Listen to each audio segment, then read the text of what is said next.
আবারও চলে আসলাম বন্ধুরা নতুন রেসিপি নিয়ে। Welcome to Bepari cooking. Bepari cooking এর পক্ষ থেকে সবাইকে স্বাগত জানাচ্ছি। বন্ধুরা, তোমরা দেখতেই পাচ্ছ আজকে নতুন একটা রেসিপি নিয়ে হাজির হয়েছি। আজকের রেসিপিতে থাকছে আমার খাসির পায়া রেসিপি। এটা তোমরা অনেকেই খেয়েছো। আজকে আমার এই রেসিপিটা তোমরা দেখে একবার তৈরি করে খেয়ে দেখো, খুবই সুস্বাদু হতে যাচ্ছে। তাহলে বন্ধুরা, এখানে আমি 3টে খাসির পায়া নিয়েছি, ভালোভাবে পরিষ্কার করে ধুয়ে নিয়েছি। আজকে তোমাদের এই খাসির পায়ার রেসিপিটা তৈরি করে দেখাবো। তাহলে চলে যাব বন্ধুরা রেসিপিটা তৈরি করার জন্য। চলে আসলাম বন্ধুরা পরবর্তী স্টেপে। আমি প্রথমে মশলাটা তৈরি করে নেব। মশলাটা তৈরি করার জন্য এখানে আমি মিক্সারের জার নিয়েছি। এই মিক্সারের জারে একে একে করে মশলাগুলো দিয়ে দেব। এখানে আমি একটা পেঁয়াজ 4টে টুকরো করে নিয়েছি। এই পেঁয়াজটা মিক্সারের জারে দিয়ে দেব। 10 কোয়া মতন আমরা রসুন নিয়েছি, এই রসুনটা দিয়ে দেব। 2 টুকরো আদা নিয়েছি, এই আদাটা দিয়ে দেব। 4টে শুকনো লঙ্কা নিয়েছি, শুকনো লঙ্কাটা দিয়ে দেব। আমি হাফ বাটিরও কম জল দিয়ে দেব। সব মশলাগুলো আমি মিক্সারে জারে দিয়ে নিয়েছি। এবার চলে যাব আমি মিক্সার করার জন্য। মিক্সারের মাধ্যমে আমি মশলাটা পিষিয়ে নিয়েছি। এবার চলে যাব আমি পরবর্তী স্টেপে। ওভেনের উপরে কড়াইটা দিয়ে আমি গ্যাসটা জ্বালিয়ে নিয়েছি। হালকা আঁচে আমি প্রথমে মশলাটা তৈরি করে নেব। এখানে আমি 1 বাটির মতো তেল নিয়েছি, সাদা তেল। তোমরা চাইলে সর্ষের তেলও ইউজ করতে পারো। এই 1 বাটি তেল দিয়ে দেব।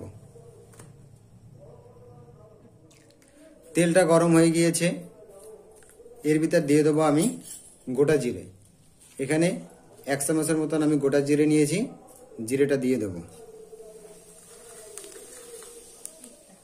একটা তেজপাতা আমি 2 টুকরো করে নিয়েছি, এটা দিয়ে দেব। 3 টুকরো দারচিনি নিয়েছি, দারচিনিটা দিয়ে দেব। 3টে এলাচ আমি হালকা ভেঙে নিয়েছি, এলাচ 3টে দিয়ে দেব।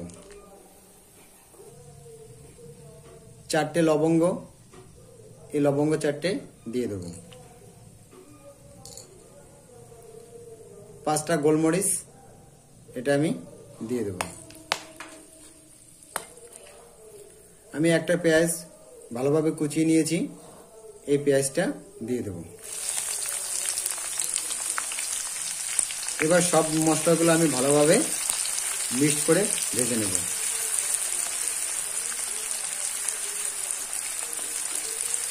হালকা লালচা টাইপের আসার পরবর্তীতে আমি বাকি মশলাগুলো দিয়ে দেব।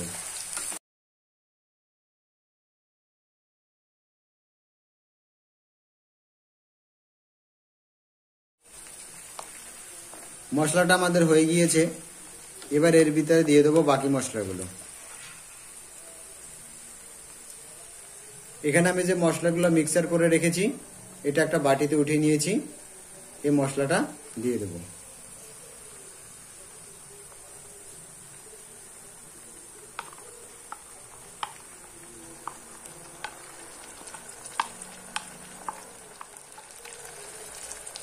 এক চামচের মতন আমরা লবণ নিয়েছি, এটা দিয়ে দেব। 1 চামচ আমরা জিরে গুঁড়ো নিয়েছি, এটা দিয়ে দেব। 1 চামচের মতো আমরা হলুদের গুঁড়ো নিয়েছি, এটা দিয়ে দেব। এবার সব মশলাগুলো আমি ভালোভাবে মিক্সড করে নেব।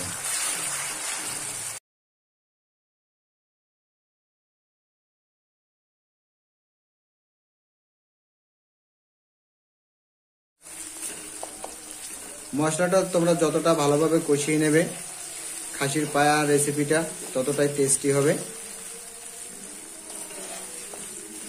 মশলাটা আমাদের তৈরি হয়ে গিয়েছে। এবার এর ভিতরে দিয়ে দেবো আমি খাসির পায়া। আমি যে 3টে খাসির পায়া ভালোভাবে পরিষ্কার করে ধুয়ে নিয়েছি, এটা দিয়ে দেব। এবার ভালোভাবে মিক্সড করে কষিয়ে নেব, যাতে করে মশলাটা খাসির পায়ার সাথে ভালোভাবে মিক্সড হয়ে যায়।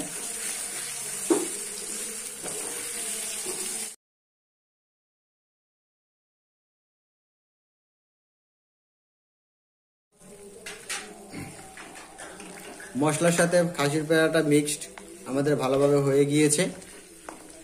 এবার এর ভিতরে আমি দিয়ে দেব জল। একটা জিনিস বন্ধুরা খেয়াল রাখবে, এখানে উষ্ণ গরম জল তোমরা ইউজ করবে। এখানে আমি 1 বাটির মতন উষ্ণ গরম জল করে নিয়েছি। আমি 1 বাটি পুরো প্রথমে দেব না, যতটুকু প্রয়োজন হবে ততটুকুই দেব। আমি প্রথমে 1/2 বাটির মতন দেব।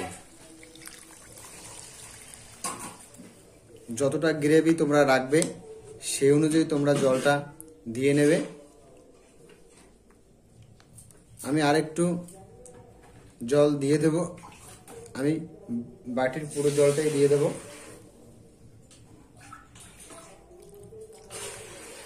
যখন তোমরা মশলা দিয়ে কষাবে তখন একটু বেশি করে কষাবে, যাতে করে কষাতে কষাতেই আমাদের খাসির পায়াটা অর্ধেক হয়ে যায়।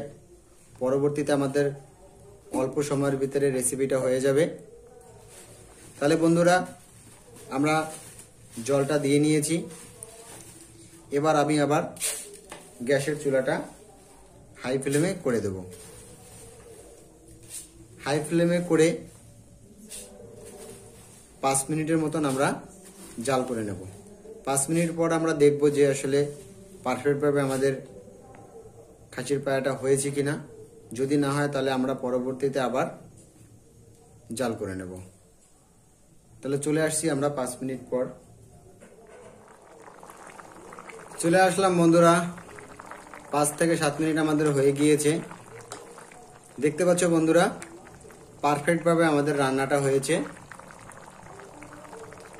এবার আমরা একটু নেড়ে চেড়ে এটা নামিয়ে নেব। তাহলে বন্ধুরা, তৈরি হয়ে গেল আমাদের খাসির পায়া রেসিপি। এবার আমি গ্যাসের চুলাটা অফ করে দেব। কড়াইটা আমি নামিয়ে নেব। চলে আসলাম বন্ধুরা সার্ভ করার জন্য। দেখতে পাচ্ছ আমি সার্ভ করার জন্য এখানে একটা বাটি নিয়েছি। এর ভিতরে আমি তোমাদের দেখাবো আজকের রেসিপিটা কত সুন্দর হয়েছে, কতটা টেস্টি হয়েছে। এভাবে তোমরা বাড়িতে বানিয়ে একবার খেয়ে দেখো। এটা খুবই সুস্বাদু হয় এবং খুবই উপকারী। দেখতে পাচ্ছ বন্ধুরা কত সুন্দর আমাদের রেসিপিটা হয়েছে।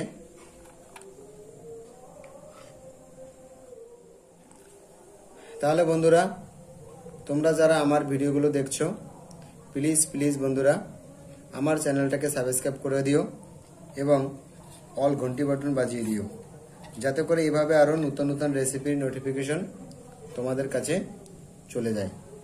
তাহলে বন্ধুরা, আজ এ পর্যন্তই। আবার দেখা হবে নতুন কোনো রেসিপি নিয়ে।